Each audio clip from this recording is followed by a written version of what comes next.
Neil has recently had enormous success with travelling the country and promoting direct democracy.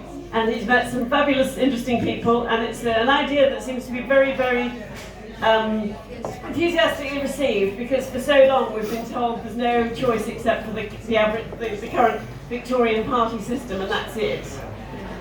Which most of us now know is different circus or same clowns, or even same circus, different clowns. So anyway, so without further ado, Neil. Thank you very much.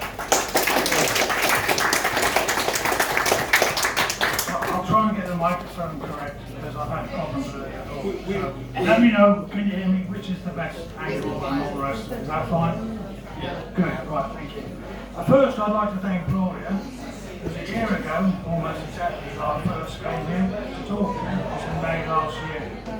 So it was, it's been going a year, the campaign, as far as I'm concerned, on the road, and it has been a success. And we've now got Andrew Brighton, who's the MP, is pushing direct democracy.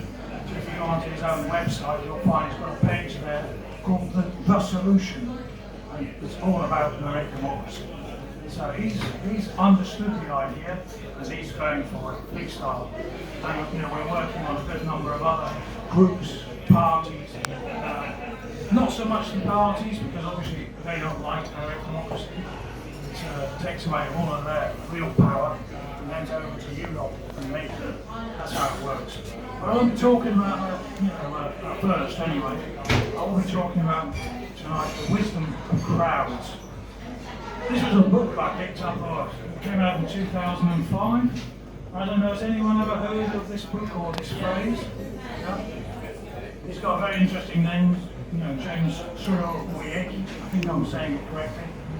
But he's a New York journalist, and he put this book out, and as you can see on it, find it closely, Why the Many Are Smarter Than the Few, and How Collective Wisdom Shapes Business, Economics, Societies and Nations.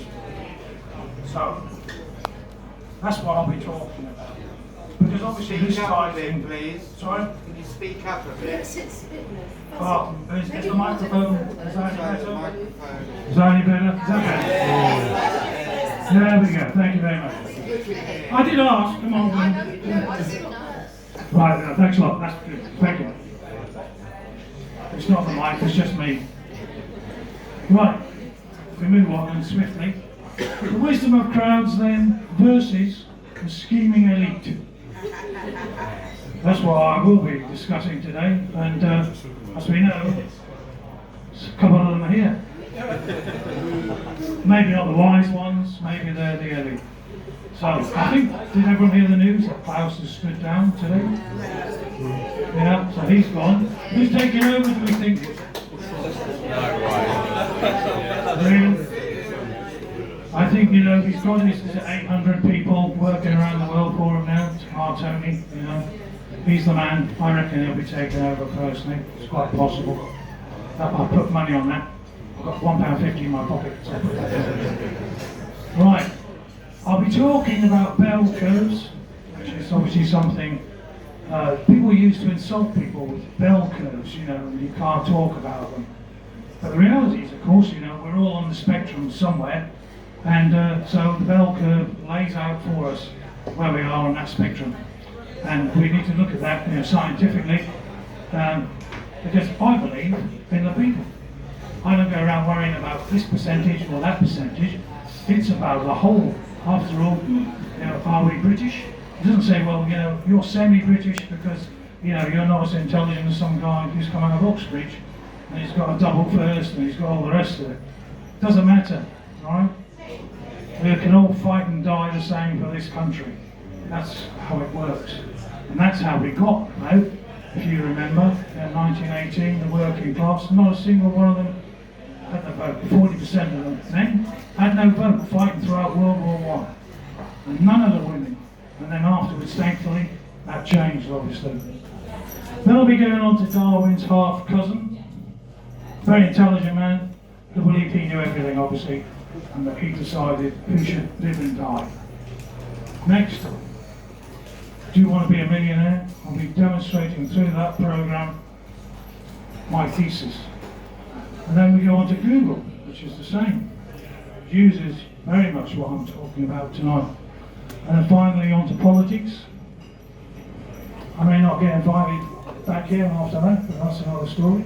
It is a free speech, location, I believe, so see how that goes. Right, bell curve then.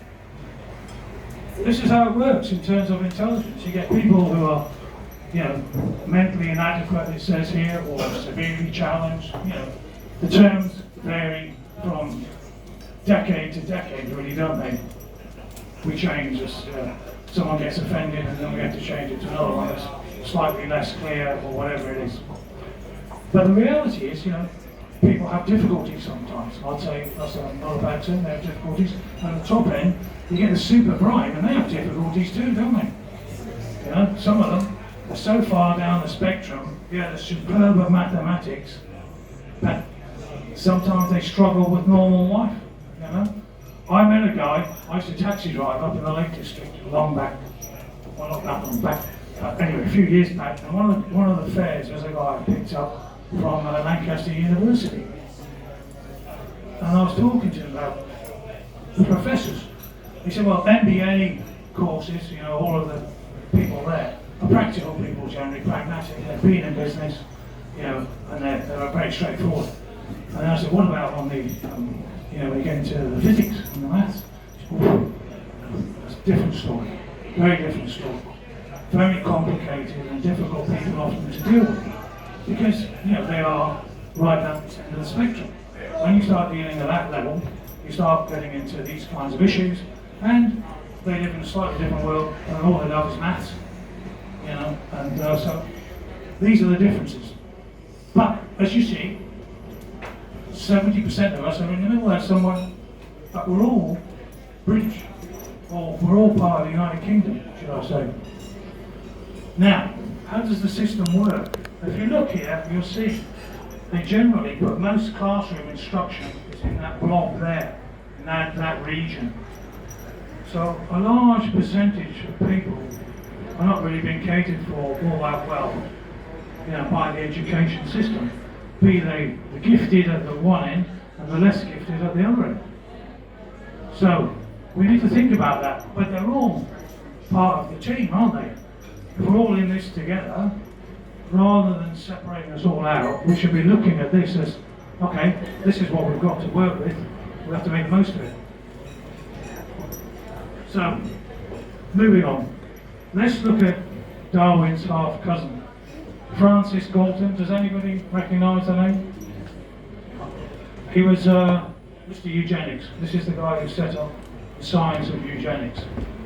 Okay, so he studied highly successful people, and he came out with this theory concerning eugenics, where those people who are weak and the racial issues came into it, obviously. This is how it was in that era. That's the reality. That's how they looked at it. This is how he in particular looked at it. But he got a lesson. He got a very good lesson about this. So he had his books written, and he'd become a very famous scientist. And then in 1906 he went to a country fair not far from him down in Plymouth. And there was an ox being prepared where they cut it up, slaughter it, and they had a little competition where you could guess the weight of the ox. This was what the prize was going to be given for. So 780 people, 7 people guessed. This is all out of that book, by the way, this particular element from that Wisdom of Crowds. And the average of the guesses of all those 787 people was that. Very few people got near it. But can anyone guess what the real weight of this ox might have been, with all of these just jumbled, random people having a guess at the weight of the ox? Anyone got any guesses? Very close. They, in fact, on average, were one pound out. Wow. 1 pound. 1 pound. And this, from Mr. Eugenics, we suddenly had to start thinking differently about his realization about the weighting of intelligence and the average out there. When you put it together, like in a direct democracy, for instance, he would say that the result seems more creditable to the trustworthiness of a democratic judgment than might have been expected. I think he was underselling that. Okay, this is a man who believed only the top 1% should rule. Okay, and we've seen now what a mess that's bringing us. Okay, so this was Mr. Eugenics, and he came to the realization that if you pull the resources of all of the PhD people with the street sweepers and everyone in between, you can come up with half-decent answers. Because the guy at the top, the MBA guys, he was telling me, you know, these maths guys, fantastic at what they do, but they're no good at some practical things. Right, now we'll look at who wants to be a millionaire. And here we've got experts. You know, this is where they have that show and they say you can consult the expert. 65% of them gave a correct answer to the competitors. Right, but you can also, can't you? You can ask that random crowd in the studio, and they ask the audience, what are your thoughts on it?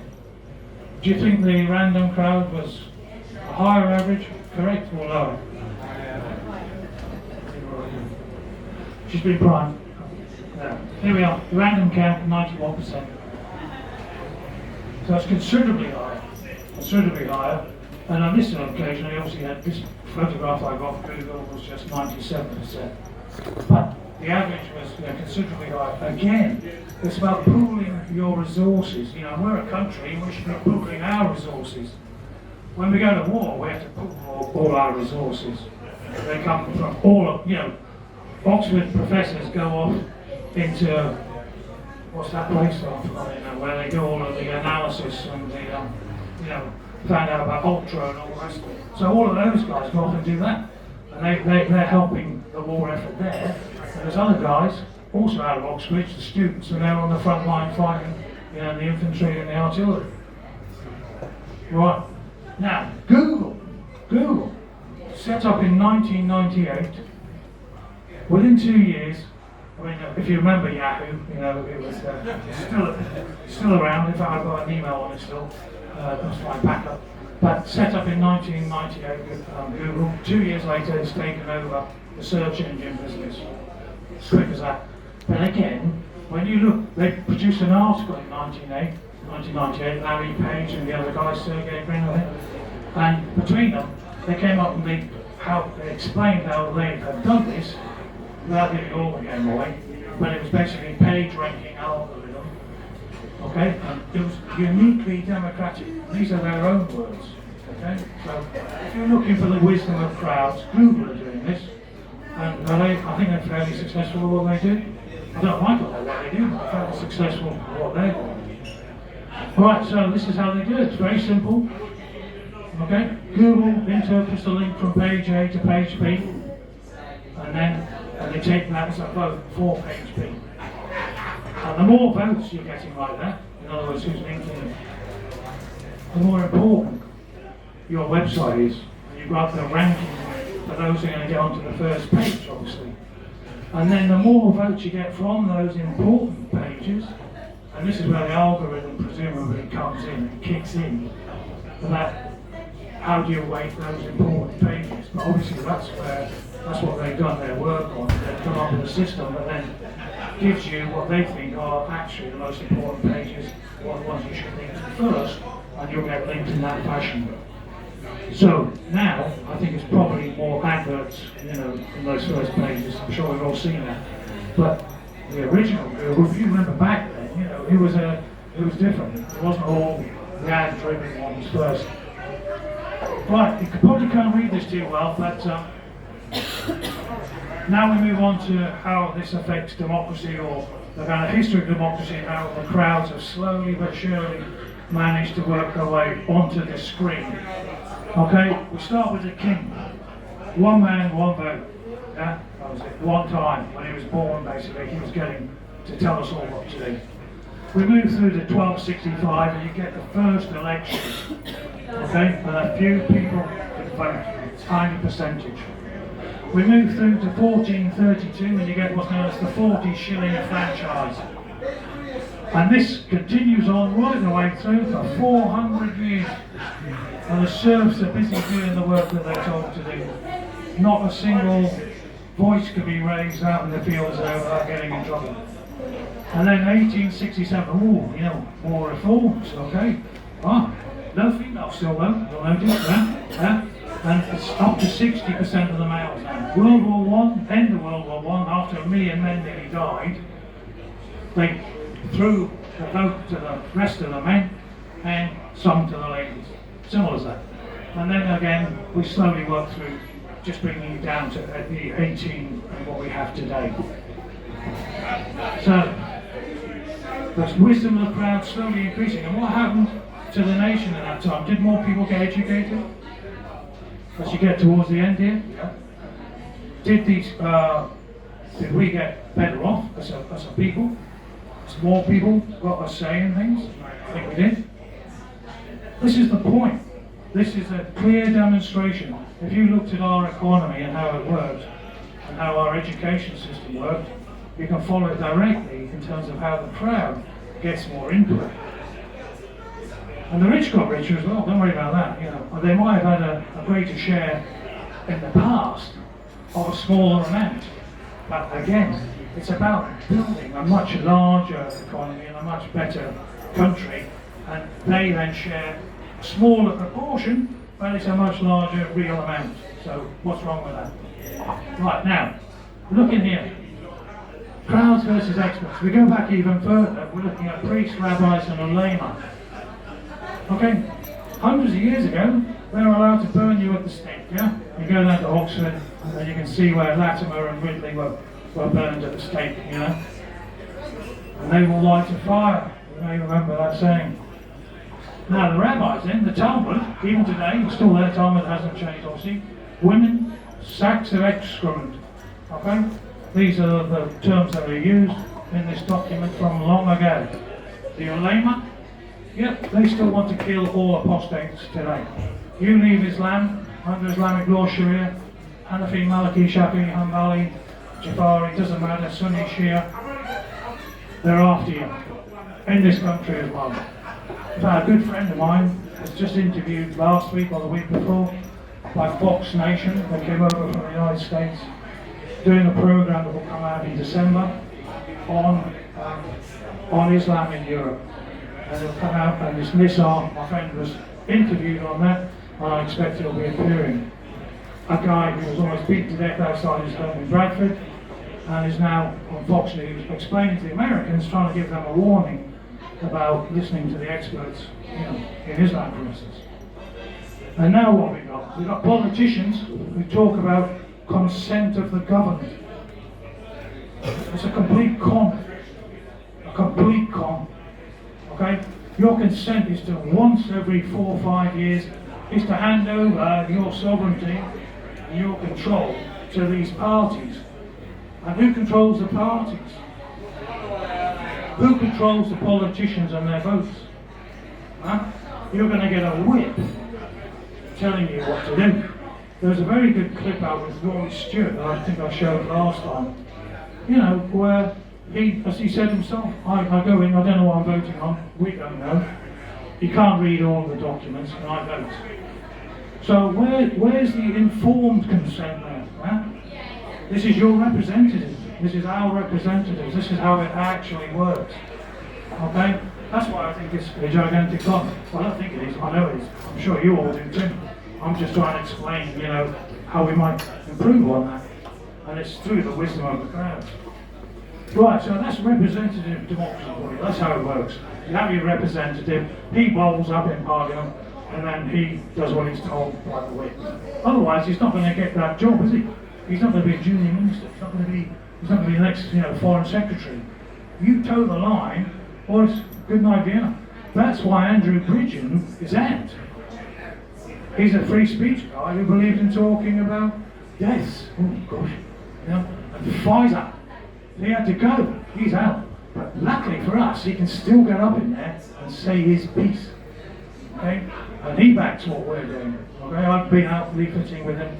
The guy is sharp and capable and committed. And this is what counts. You know, we're in odd times, as I'm sure you all agree, and we can all feel it. We can see, you know, looking across at the United States, what's going on around the world, completely out of control, but is there somebody who's benefiting from all of this? Is there somebody who's interested in pushing it in certain directions? I can tell you there are. Anyway. Right, has anyone heard of the Council on Foreign Relations? CFR?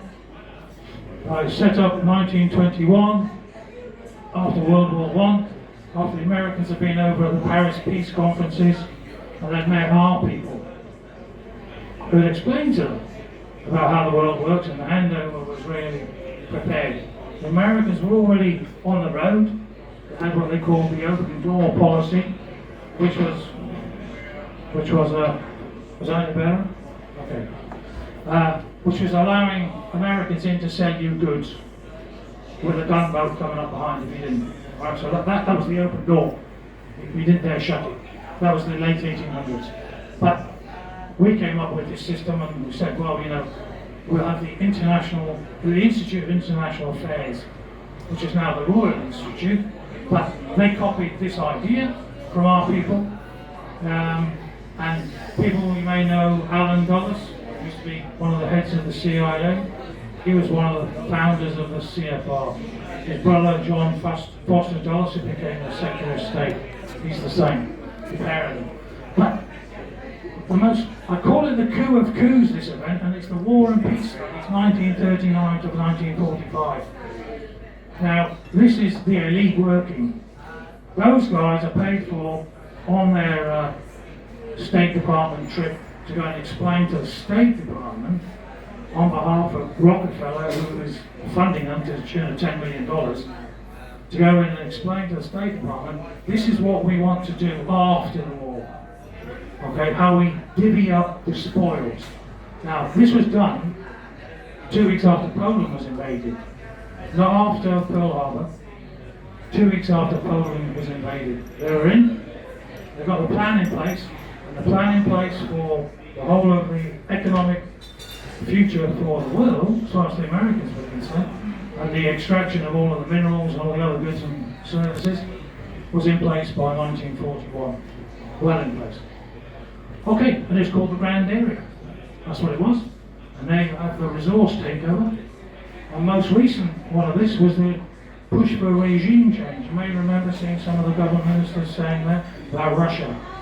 Regime change means you can get access to the goodies under the ground over in the former Soviet Union in particular. Because obviously there's all these billionaire Russians who get it, and it's not going in the pockets of the American billionaires. That's the problem for them. And that's how the elite. Now, you might think, oh, yeah, it's not all just business people. And you're right, it's not all just business people. There's also others. You can go back now to studying the left. So you've had the right there, now we're on to the left. I'm an equal opportunity hater. I am a anti-totalitarian. That's all I am. Someone's like left or right, I don't care. Don't like them either. Okay, now the elites then. As Stalin said, as our former communist expert here can tell you, very clear, cadres decide everything. Small groups, small elites. That's how Stalin took over and died in his bed after he'd killed tens of millions of people. Okay? He died in his bed. He was a highly successful leader, really, wasn't he? And then they all come out and they mourn him. And it takes a decade before Khrushchev can come out and tell the Russians the truth. It was a complete disaster. Too late. Now, Proofs of Conspiracy was written by this guy, John Robeson. This is the first great conspiracy theory book you can go and read. Now, this guy was the professor of natural philosophy at Edinburgh University, so I presume he was reasonably bright. Okay, and he's the first General Secretary of the Royal Society of Edinburgh. So I presume he was, respected, in his society. He wrote this book looking at what he'd been in, which was the Masons. He then left them, and then he saw how they were used. The Masons were basically used as a vehicle to get revolutionary ideas in place from France and Germany in the 1770s, 1780s, and of course into the French Revolution. And it was a Masonic lodge that the Jacobin club was set up, the Jacobins. So, a small elite again, tiny number of people, giving you the way that you still see the left operating today. Penetration, small numbers, cadres, and you know, when you look at the fronts that are put up to entice you, you know, you'll see them, you'll spot them, world this, or people's that, or Labour this, or Labour that, and underneath it all, you'll find at the centre, there's a couple of former Nigels working there. So he can tell you. Yeah. Then today, you say, okay, Neil, that's all right. What about today? It's still going on. Yeah, that's what all of these issues are that we're seeing today. Look, we have been played, you know, we've got master violinists up there, they're busy doing their work and they know what they're doing. And they've got the data, because they've got Google, they've got all your social media, and they can segment you all down, as you all know, to sell you stuff, but they can segment you all down by what you believe and what you will act on. And then they'll push those buttons. And you'll notice it, start looking at your YouTube, and start... Oh.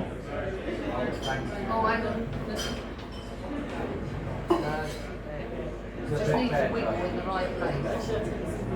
Can you hear me?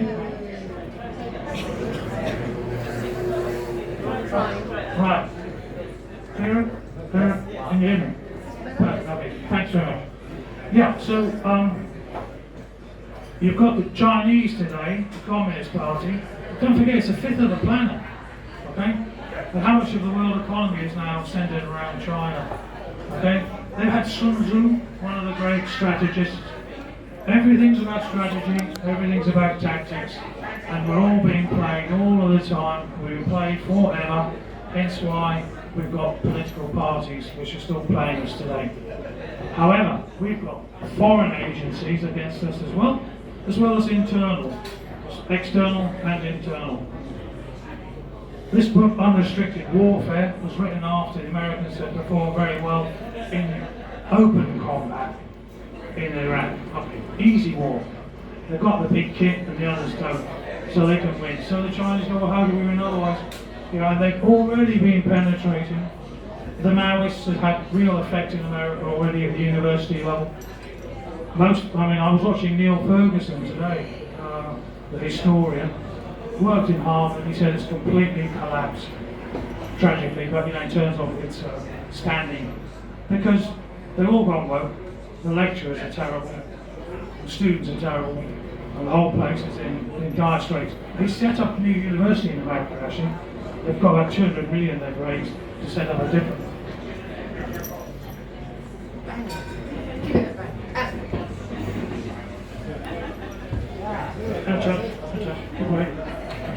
Right. So these two colonels from the Chinese put together the plan, which is the PSYOPs plan, largely. Okay, and you've all been paid, I'm being paid, you're all being paid. I don't think you're getting away with it. And you are a target. Everyone's TA is a target audience that the PSYOPs people are looking at. Again, and this is the elite, the Chinese elite in this case, on this occasion, and also those people who are also aligned with them around the world, whoever they might be. I think it's worth knowing, in 2017, the Chinese put out the Intelligence Act, which tells every Chinese person that they must do what they're told, whenever they're met by any agency. So if you're working in China, if you've got a company in China, Volkswagen or whatever, and you've got all of these great intellectual properties, then those are all under threat, and they'll go. These people have to hand them over. Did you know, for instance, in China, you cannot get your profits out of China? I think since 2015. So all of these companies cannot send home and repatriate the profits they're making in China. So there's no profits. They're all held there in China. And our great leaders are maintaining this. David Cameron goes over to China to try and get people to join his fund. That's where we are. Right, just a quick one for you, I'll run through.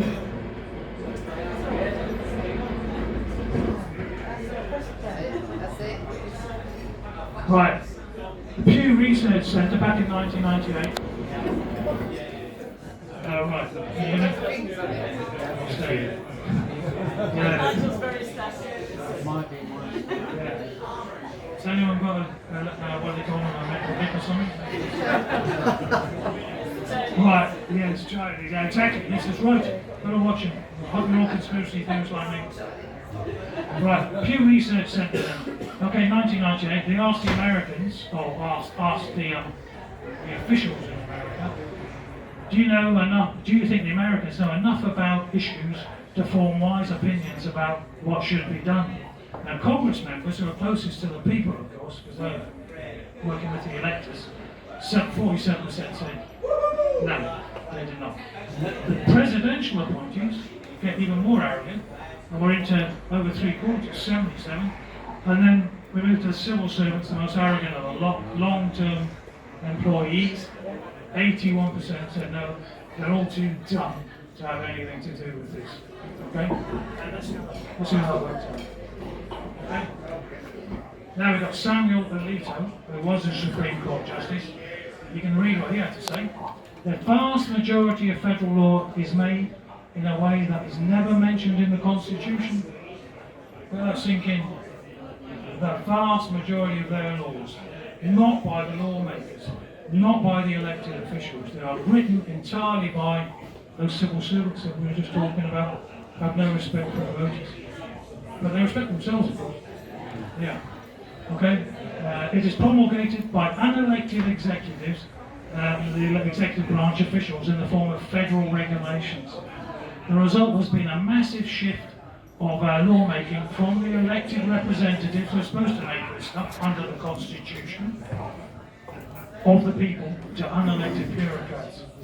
That is the same here, isn't it? Everyone's playing goes and other punches doing the same. This is government for you. And of course they want your consent for it, because they want the consent of the governed. It's a complete sham. This is my point. That's why I go for direct democracy, because I prefer the wisdom of the crowds. Right, there's a great book on direct democracy, written by an American guy called John Matsusaka. He's a law professor. I think he's a Southern California, one of the universities there. Now, if government is going to be autocratic, the people might decide it is better to have their autocrats running it than the autocrats of the elites. We've tried them, they've had a go, they've had a long time, but maybe the people say, oh, we'll have our own. Or there's a better way, which is what I'm here to talk about. Right. That better way is what we call a hybrid democracy. You might call it a semi-direct democracy, which is what the Swiss have. Okay, so it's part representative, part direct. This is a short bit because I've talked about this before, but first of all, benefits. Would you like a system that was tried and tested? Okay, Switzerland since 1848. Right, system approved by the people, as you can see there, 75%, which is the highest in the world.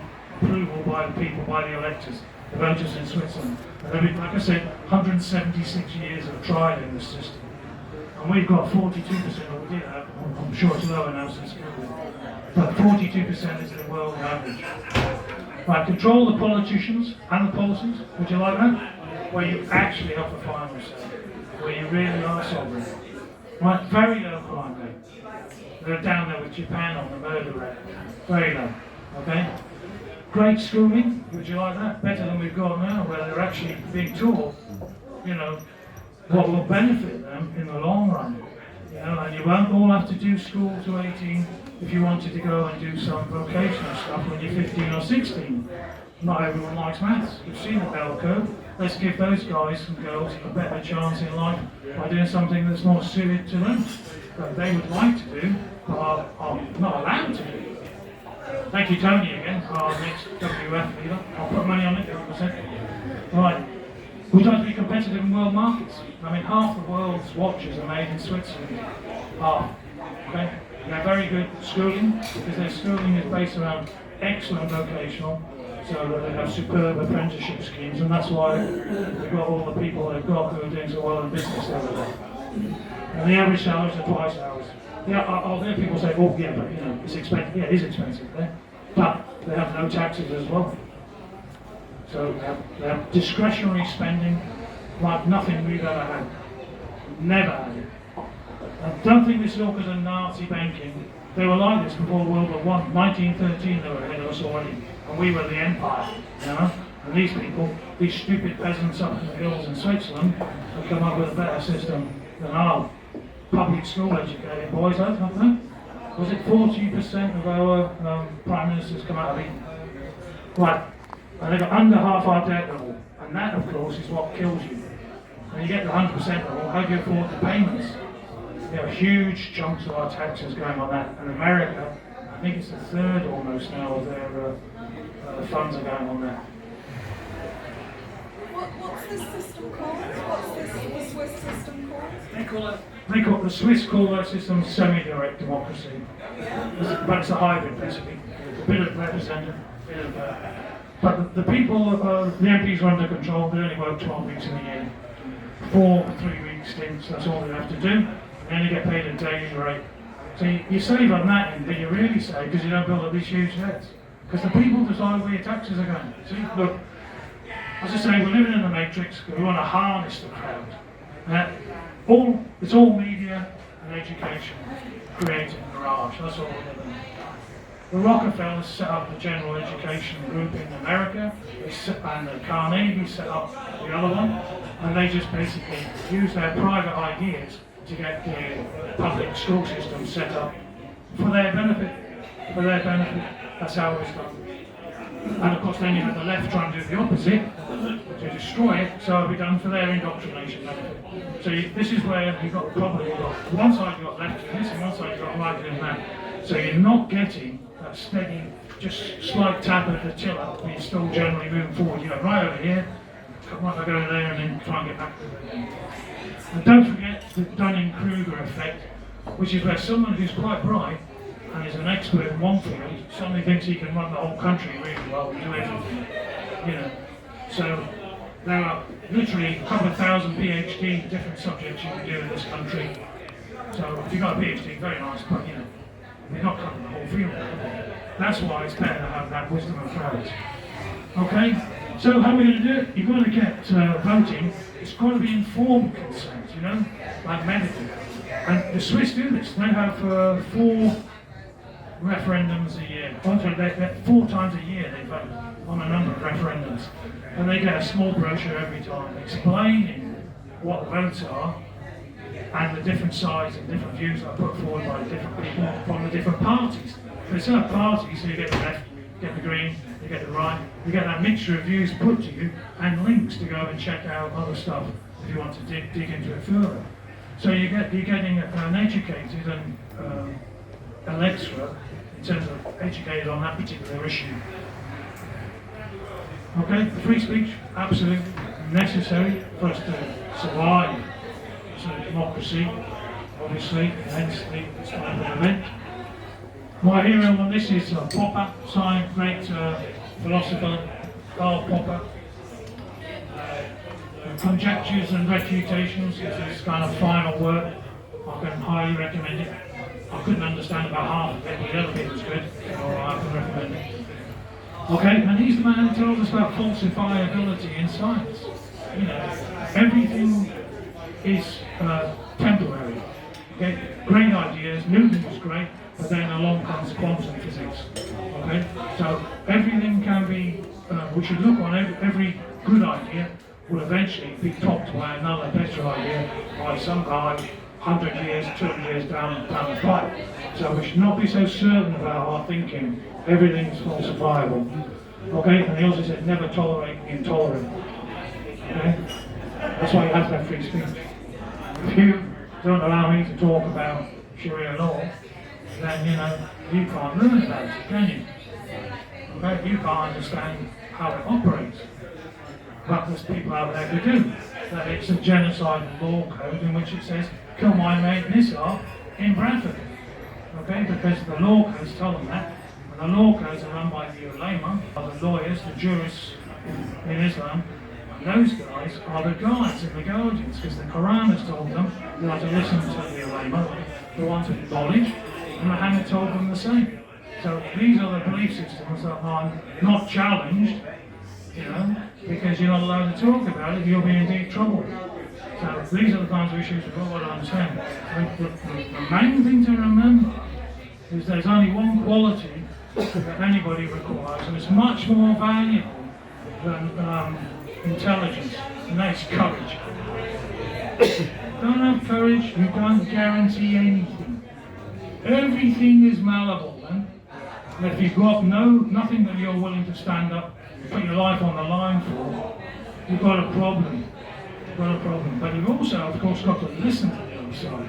That's why you need free speech, because you might change your mind. Someone comes up with a better argument, I'll listen to it. But you know, I study it, I'm sure you're all doing the same and thinking, that's why you're here tonight. But don't forget, courage. Right, and there have been recent successes, you know, with the crowd. We look down in New Zealand. What happened to the wonderful Jacinda Ardern? Where's she gone? Disappeared. It came back to bite her eventually, and the people, my brother was down there, so I know a bit about it. Varadkar, he puts forward a vote, doesn't he? On the family issues in Ireland. Gone. Couldn't take the heat. Look at Cameron. Couldn't take the heat. See? We find out what their characters are. They lack the courage to say, fair cop, I've got it wrong. And the people have said something different. They go off to make money, don't they? Where do you think Varadkar is now? Do you think he's got another job by now? You can bet your bottom dollar that the World Health Organization or someone else is employed in one of these great globalist teams that they all live, you know. They have those youth leaders, the global youth leaders. Hearn was one of them. Putin was one of them with the WEF. Yeah, that's where we are. And finally, just the other day, Geertville. Is it Geertville? Is he called himself? Yeah, Geert. I think he calls it Geert. I think in Dutch it's Geert. Geertville. Okay. I'm trying to give you the right pronunciation. I know I didn't know. So, Geertville. But look, he's had to come up with a plan, hasn't he, to make it work. He's not running. He's set up a kind of front organisation to run the country, but the politicians behind Geert and his mates tell them what to do. It's the compromise that was accepted. But the bottom line is, you know, as a brave man living under continual death threat, and a good number of these people have been taken out over the years in Europe. One of the more famous cartoonists in Denmark, his car was mysteriously run off the road, and him and the 3 bodyguards with him were all killed a few years back. Did you know about that one? No? No? Does the press tell you about that? No? Okay, you may get one little flash on the midnight news, you know, about this happening. Then they say, oh yeah, well we did tell them. See? They'll put it 3 and 4 in the morning, only Nigel's watching. Right, this is our proposal. I've got copies here, if anyone's interested. This is the plan, 1 page, keep it simple, stupid. Could she ask you a question before she forgets? Yeah, okay, right. Okay. Switzerland is very interesting. Can you hear me? Yeah. Yes, very interesting because, as far as I understand, they very tightly control who can be Swiss and who can't. Tight control. They tightly control who can be Swiss and who can't. Correct. Some friends of mine had their 2nd child in Switzerland, and she had no entitlement to become a Swiss citizen because she was born there and lived there for 5 years. So, what are you thinking about Switzerland? That Well, the only Swiss people who've been there for generations have any say. Any What shame? will you say? They say. That's Say. right. Any ability to say anything. Yeah. Like Oh, these votes and being citizens. right. So, you know, this girl I know, she's now in her 20s, she's got no right to be a Swiss citizen. The Swiss system is based on the citizens have the vote, and people who live there and work there who are not Swiss citizens don't have to vote. But they never So they can vote in some things. There are some of the lower things, but not the national. But you can't Yeah. become a citizen. You can become a citizen, but it takes longer. Okay, what they do is they say, if you want to be a Swiss citizen, then you've got to prove yourself in terms of being able to be a productive member of this community. And what they do is they say at the community level, which is the lowest level, like it's called a parish council level, you would then have to go through a little board there, and they would assess you. And so they have an assessment Now, system. how can a child do that when she's a little No, the child can't, no. I mean, the child is the She child, has yeah. no right to be a citizen of Switzerland. Well, why should you? You know, Although they she never was used to. born In, there. Well, her in most parents countries. were working Are they Swiss? for many, No, well, there you no, are. they're British. Yeah, But yeah, they no. were- But her parents were working there. She was born there, and she lived there till she was about 5 or 6. Yeah, well, you're just looking at two different systems. One system, like America, says if you're born there. We want to be like that. How can we? Yeah. Do you want me to answer the question? Do you want me to answer the question? No, but I'll say what I'm saying about it, because it just seems like that's pie in the sky for the likes of us. Because that No, would right. happen. What you're talking about. Yeah, okay. I'm not going to be talking a great deal on Swiss, but I'll just make the point. I'll make the point that when you're born there and you're not born to Swiss citizens, you don't get citizenship. You know, otherwise, like America, if you come over the border and have a baby, then that's it. You then, you know, that child is a Swiss citizen, and it's an anchor baby, you know, and we have them here, etc., etc. I think we had Polish ladies, many thousands who came here, had their babies until the kids are 19, I think it is, they get the child allowance back in Poland, despite the fact they don't live here. They're now British or getting at least, you know, through that child. So it's up to people to decide. This is the point of direct democracy. I'm not telling you what to vote on. I'm telling you need a system where the people can decide this, and not some tiny elite or clique that's got a particular angle or has power. There's a very good book I read long ago, The Greatest Democracy Money Can Buy, by a guy called Greg Pallister. He's a Guardian columnist or something like that. So I read left and right. He made the point. Someone said to him once, there's 14 people who run this country in Britain. That's what he said.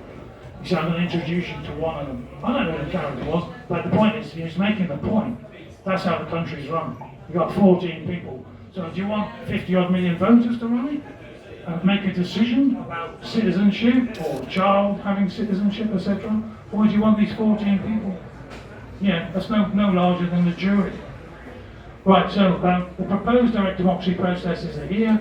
It's pretty similar to that of Switzerland, but basically you allow mandatory referendums on major important constitutional issues. You allow optional referendums on every single law coming out of the Swiss parliament. So it doesn't mean you have a referendum on everyone. If you get 1% of the voters, which would be about 500,000 people here in Britain, if you get 1% to sign your petition, then you can have the referendum. So you've got to get over this hurdle first for that.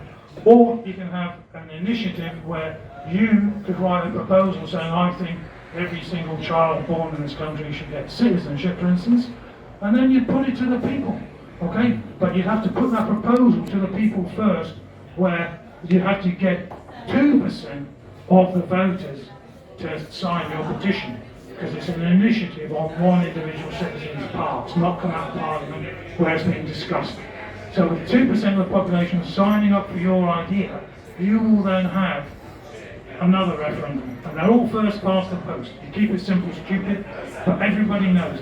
And you know, for big issues, you'll probably get about 80% turnout if it's deemed important by the people, or the average is in the 40s.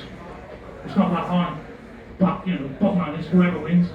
The law is changed, or the law is amended, or it doesn't exist. It's taken struck off the books, depending on what the vote was. So that's the Swiss system, basically, and this document here, I've got them here, if you want any, which demonstrate it. So, I'll end up, okay, the wisdom of the crowds and direct democracy. They're both aligned. We've got the bell curve, we've got a whole nation of people, they've all got useful input, and they allow that input once every 5 years, don't they? And that's all fine. That works, but not on policies. You can vote for them, and then they're in power, and we're not. What we're doing is going every 5 years and saying, here's my power. Here's the power that 1 million men died for, and women. They went down with the ships as well. They were dying, they were flying planes and dying as well. All of these people sacrificed so we'd get the vote. And we got conned, we've been played by these people. The Norman yoke did not disappear in 1067. Right, so my thought is, you know, if you want to grow oaks, you're going to start with acorns, right? But that acorn is important, every single one. When we combine them, then we've grown something substantial. Yeah. So that's it, direct democracy movement. Thank you very much for your time.